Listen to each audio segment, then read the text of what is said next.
Colombia podría endurecer los controles migratorios. El presidente Abelardo de la Espriella ordenó a Migración Colombia y a la policía iniciar operativos para identificar a extranjeros en situación irregular y a quienes estén involucrados en delitos con la instrucción de deportarlos. El anuncio ha generado expectativa e inquietud en la comunidad venezolana porque Colombia es el principal receptor de la migración de este país con más de 2.8 millones de venezolanos en su territorio. ¿Qué alcance pueden tener esos operativos y cuántos venezolanos podrían verse afectados? Lo vamos a conversar de inmediato con Ronald Rodríguez, vocero e investigador del Observatorio de Venezuela de la Universidad del Rosario. Profesor, gracias por acompañarnos.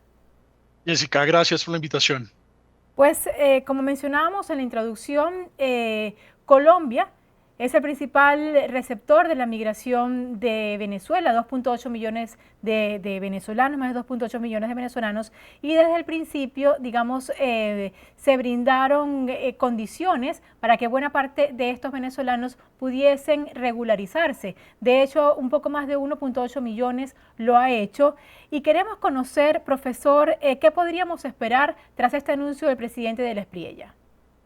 Bueno, Jessica, yo creo que esta es una frase desafortunada, unas palabras desafortunadas por parte del presidente, quizá un poco uniéndose a las narrativas que ciertos gobiernos de derecha en América Latina han utilizado frente a la migración venezolana y las medidas que se han tomado de contención migratoria, incluso de expulsión migratoria. En el caso colombiano es poco probable que se pueda hacer, sobre todo por la interdependencia que tenemos los dos países, las medidas que se han tomado en Argentina, Chile, Perú, incluso Ecuador, son imposibles de tomar en Colombia precisamente por esta frontera de 2.219 kilómetros. Y como bien lo señalabas, en Colombia en este momento hay 2.845.791 ciudadanos venezolanos, de ellos 1.968.180 están regularizados con el permiso por protección temporal. Tienen todos en su mano su permiso que les permite vivir en Colombia, a diferencia, por ejemplo, de lo que ha sucedido en Estados Unidos, donde ciudadanos venezolanos que estaban regularizados se les quitó la regularización. En el caso colombiano, si bien el estatuto está en un decreto presidencial, se podría pensar que se podría llegar a hacer lo mismo, pero realmente no. La Corte Constitucional en Colombia ha sido una corte garantista de derechos, ya es un derecho adquirido para los venezolanos, es muy difícil de reversarlo y a esta cifra pues hay que sumar un número pequeño de 29.717 ciudadanos venezolanos que están regularizados a través de otros instrumentos. Cuando uno mira el número de venezolanos irregulares, estamos hablando de un total de 847.894 entre 527.000 que Migración Colombia detecta como irregulares y 320.000 que detecta como en proceso de regularización, pero que en términos concretos hoy están irregulares en Colombia. Si pusiéramos a toda esa población irregular venezolana en territorio colombiano, serían la sexta ciudad colombiana, por encima de la ciudad de Bucaramanga o incluso la ciudad fronteriza de Cúcuta. Son menos los habitantes que la población total de venezolanos irregulares. Así que las palabras del presidente lamentablemente son quizá como sucedió con la alcaldesa de Bogotá en algún momento, Claudia López, que trató de utilizar, instrumentalizar narrativamente el tema migratorio, pues la realidad lamentablemente es otra para ellos y Colombia se ha caracterizado por un proceso de integración migratoria.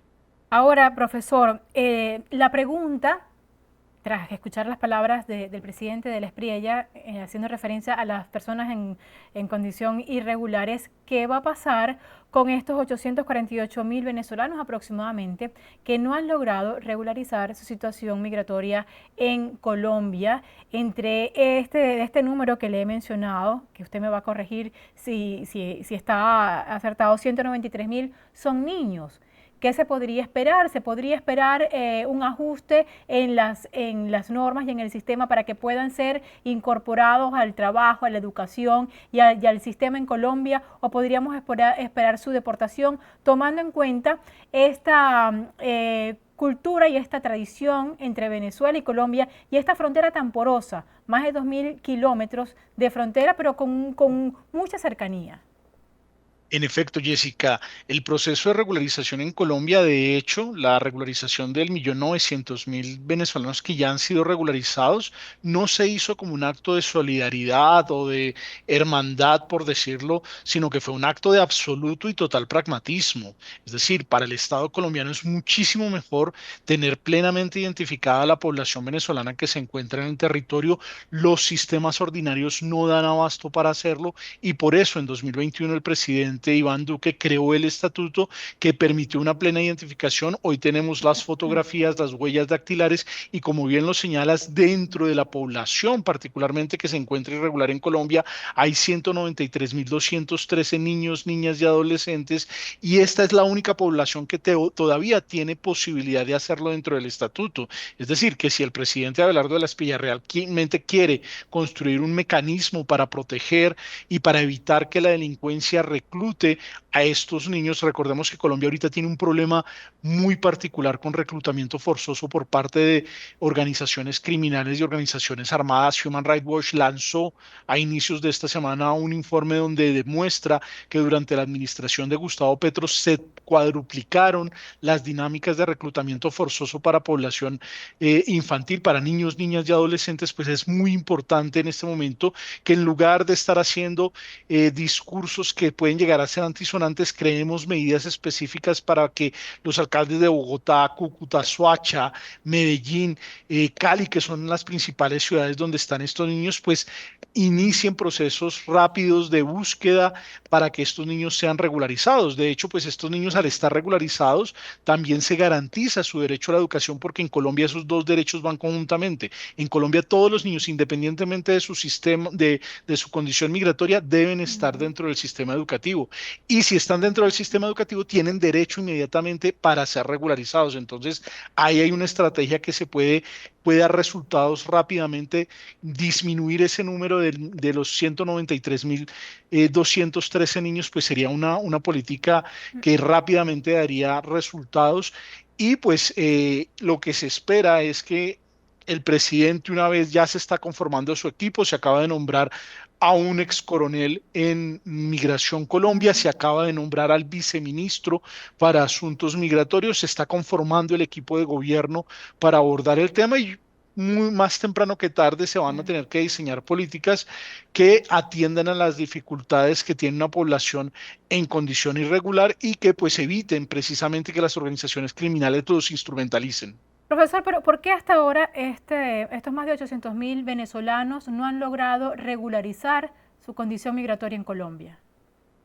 Jessica, lamentablemente durante los 4 años de la presidencia de Gustavo Petro, si bien no hubo un lenguaje contrario como lo ha hecho el presidente Abelardo de la Espriella en tema migratorio, las medidas migratorias sí fueron, digámoslo así, limitadas. De hecho, pues recordemos que el presidente Gustavo Petro subordinó el tema de acogida migratoria a la relación con el régimen venezolano y particularmente durante estos 4 años los instrumentos que creó la administración de Gustavo Petro fueron absolutamente insuficientes. De hecho, por ejemplo, el PEP Tutor, que es el permiso especial de permanencia para los tutores y cuidadores, padres de familia de aquellos niños que fueron regularizados con el estatuto, porque tenemos niños regularizados pero sus padres no, pues es un instrumento que es absolutamente inútil.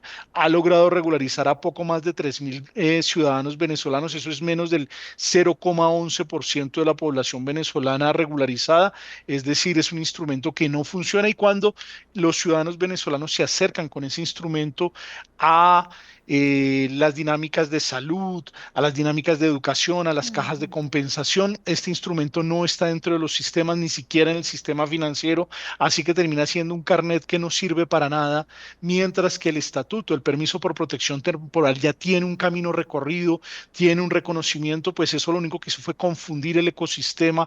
Tristemente hay que decirlo, si bien el presidente Petro tenía un discurso en favor de la migración, en la práctica hizo poco o nada para la regularización y esta dinámica de desvenezolanización, pues tristemente también jugó en contra. ¿Podríamos esperar entonces, profesor, un endurecimiento de la política migratoria en esta gestión de gobierno? Y esta pregunta la acompaño de otra. ¿Qué pasará o qué podríamos esperar que pase con estos venezolanos que ya han logrado regularizar su situación, que ya cuentan con estatutos temporal de protección para migrantes, que sabemos que en 2031 ya podría cambiar a residencia? ¿Cuál es el panorama para estos venezolanos que han optado por Colombia como su país de acogida? En efecto, Jessica, el estatuto tiene una durabilidad hasta el 2031. En ese momento los venezolanos tienen que pasar al sistema ordinario. El sistema ordinario no tiene la capacidad para absorberlos. De hecho, Migración Colombia y la Cancillería particularmente tendrían que hacer todo un trabajo para pasar a esos 1.968.180 ciudadanos venezolanos al sistema ordinario. Es un proceso que incluso tiene unos costos, se calcula más o menos entre 500 a $2.000, lo que significaría que una familia de 4 o 5 personas tendría que pagar alrededor de $10.000. Eso no es viable y llevarlos hacia una situación de irregularidad pues sería un acto absolutamente irresponsable. La jurisprudencia y las cortes, particularmente la Corte Constitucional, no permitirían que eso suceda, así que será la administración precisamente de Abelardo de la Espriella a la que le corresponda trabajar en todo un sistema de regularización que permita esa permanencia y que los venezolanos puedan continuar construyendo su proyecto de vida en territorio colombiano.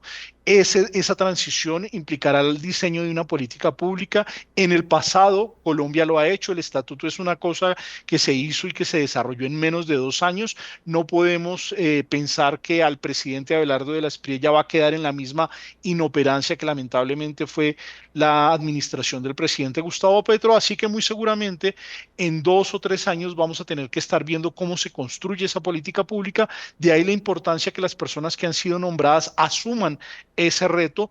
Y una de las características particulares, Colombia fue uno de los grandes organizadores de las conferencias de donantes para construir ese tipo de instrumentos. Nuevamente tendremos que retomar esa línea y obviamente pues Colombia tendrá que liderar un proceso en dinámicas que son muy complejas. Por ejemplo, la participación política de los venezolanos en 2031, los venezolanos ya tendrían que poder participar políticamente en Colombia y ese es un debate que es muy complejo. Solamente por nombrar el departamento de Arauca, cuya capital lleva el mismo nombre, Arauca, en ese municipio, en esa capital de departamento, más del 51% de la población ya es venezolana. Somos una democracia si no le damos la participación política a más de la mitad de la población y ese es un debate que en Colombia tendremos que construir en los próximos años y será el gobierno de Abelardo de la Espriella al que le corresponda orientarlo. Obviamente desde la academia y las organizaciones de la sociedad civil estaremos acompañando este proceso para que sea en función de los derechos de la población y para que haya una efectiva integración.